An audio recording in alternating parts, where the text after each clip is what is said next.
With the sun coming up, it's time to leave Site 86 and Galveston Island State Park and head to my next adventure.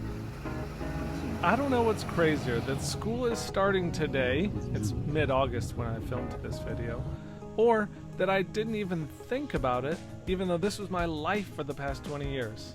I do feel very fortunate to be out here at the end of Galveston Island, checking out the bay and the raccoons, and preparing to cross to my next park. Shout out to the guy who pulled up and blasted his music, but if you ask me, I think the scene is beautiful enough without a soundtrack. If you watched the Goose Island State Park video, episode before last, you know that I wanted to ride a ferry, but I was kind of bummed out to have a subpar experience. This ferry to the Bolivar, or if you're in Texas, the Bolivar Peninsula, is what I was looking for.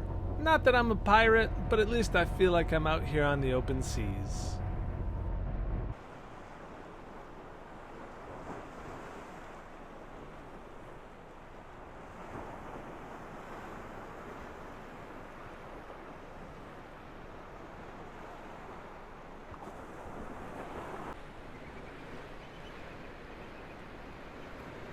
This last stretch of asphalt here that I'm walking off onto the beach represents the lost Highway 87.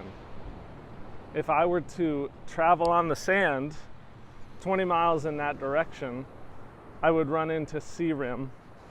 That's the only road that used to connect the Bolivar Peninsula without crossing a wildlife refuge. But since the old pilot can't handle sand, I have to turn inland and drive a big giant loop around the wildlife refuge.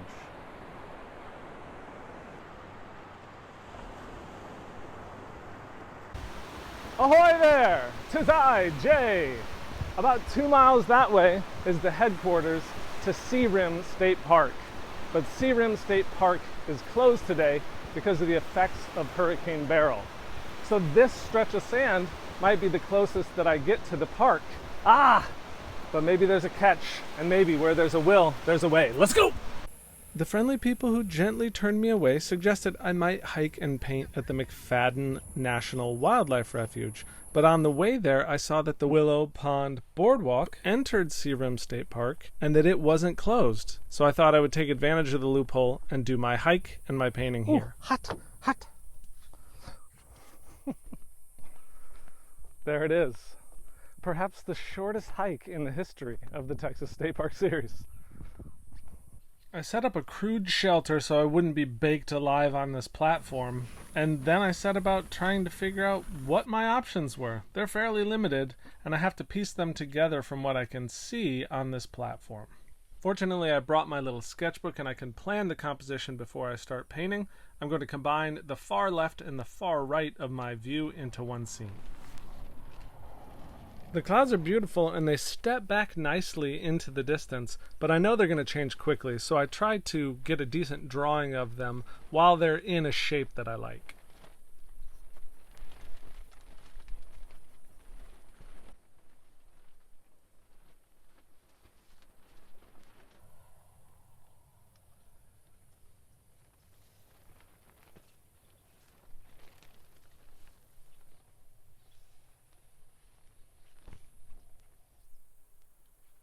With the wind blowing as strong as it is, you can see in this time lapse, I'll speed up how fast the clouds are moving. A lot of the painting has to be done from my memory of what they looked like before, because they just won't sit still for me.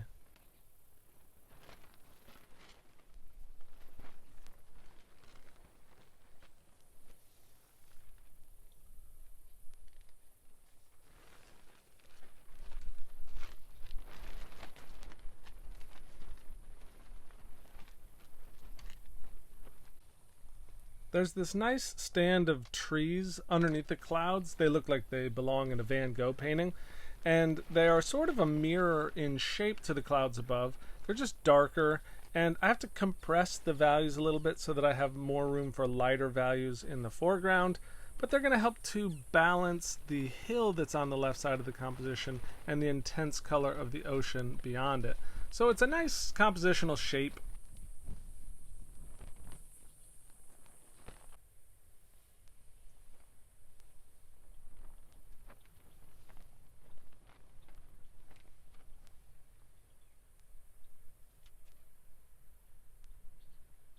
Oh dear.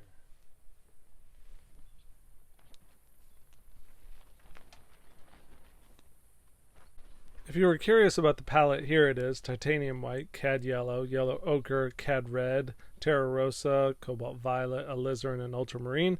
I didn't do anything crazy with an underpainting because honestly I faced enough challenges already today at Sea Rim.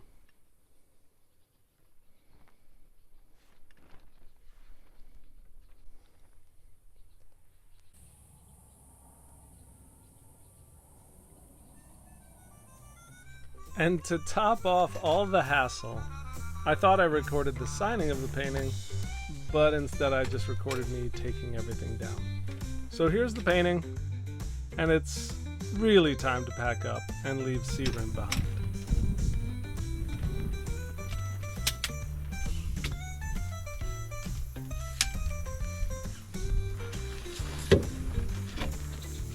Some days, you're just not going to win. Not that the painting didn't turn out great, but the park being closed, the heat and some of the hassles, I didn't want to complain throughout the video, but it was a rough outing. So I'm happy to move on to the next park. And that's the encouraging thing. There's always a next park.